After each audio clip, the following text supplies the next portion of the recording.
في هذه الأيام أنشأ الحوثيون ما يسمى بالمراكز الصيفية، والعجب أن كثيرا من الناس إلى هذه المراكز يسرعون ويرسلون أبناءهم وبناتهم، وما المقابل أن يتنازل لهم الحوثي عن رسوم المدرسة، فتضيع العقائد الإسلامية على يد هذه الفئة الإجرامية بسبب مثل هذا الأمر.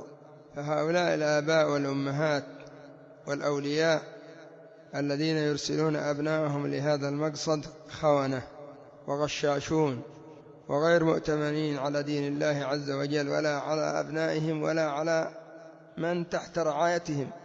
فعلى المسلمين أن يتقوا الله عز وجل وأن يحافظوا على عقائد أبنائهم، فإن المجالسة للرافضة لا سيما من هذا النشأ ربما تغير عقائدهم، وإلى أن يموت أحدهم وهو على الرفض والتشيع وبغض الصحابة والغلو في آل البيت وما يلي ذلك من عقائد كعقائد المعتزلة والقدرية والخوارج.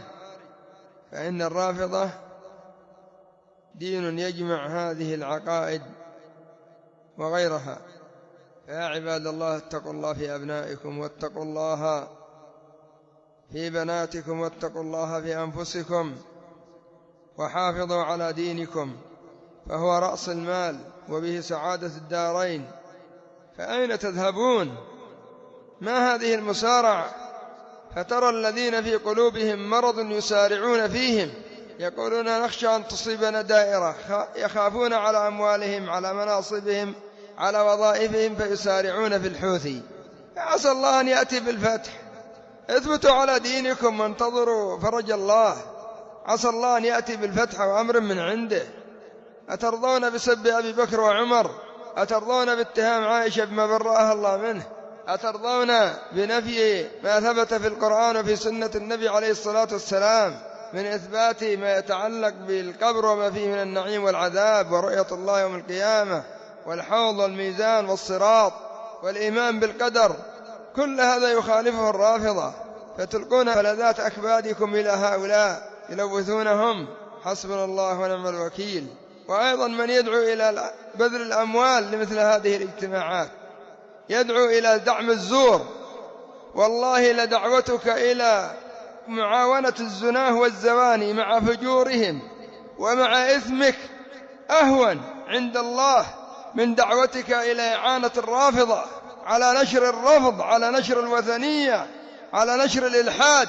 يا مشايخ القبائل، اتقوا الله في أنفسكم، ما بقيت عندكم عقول، أصبحتم من الحوثي كالأذناب يجركم كيف شاء. إن استطعت أن تبقى مع دينك وإلا هاجر، أرض الله واسعة، ألم تكن أرض الله واسعة فتهاجروا فيها؟ الله المستعان. إنها مصيبة وجريمة يرتكبها الحوثي، أعظم من جرائمه الحربية، أعظم من الجرائم الحربية في تغيير دين المسلمين وعقائد الموحدين وعقائد الأطفال. كل مولود يولد على الفطرة فأبواه يهودانه أو ينصرانه أو يمجسانه، والحوثي يقوم مقام هذا الأمر، يحربهم عن الفطرة السليمة والدين القويم إلى الرفض، إلى تعظيم القبور، شد الرحال لها، إلى بناء القباب عليها، إلى السحر، إلى الشعوذة، إلى كل بلاء وفتنة. نسأل الله السلامة والعافية.